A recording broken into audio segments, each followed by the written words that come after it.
Next, we're going to learn how to add card to Palmpay. So I open my Palmpay app one more time and I select me at the bottom. So you can see the options here. I have banks and cards. I want to add a card to my Palmpay. So I select banks and card. So I have to re-add it, okay? I have to add to click on add a new card. Then you put in the card's 16 digits card number.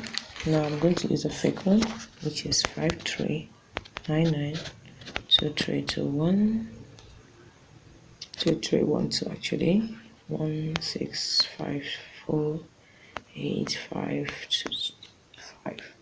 Then you choose the validity period. So I'm choosing 2014. Confirm. Then you can see it says invalidate, which means it has to be a current card. So let's say 2015. Confirm. Then enter your card pin. Let's say my card pin is 8988, for example. Now I'm supposed to have. Now next thing is I'm going to put in the 3 digits at the back of my card. Let's say the digits are 000. So the next thing is like I select next. Now because I put an invalid card number, it's not going to go.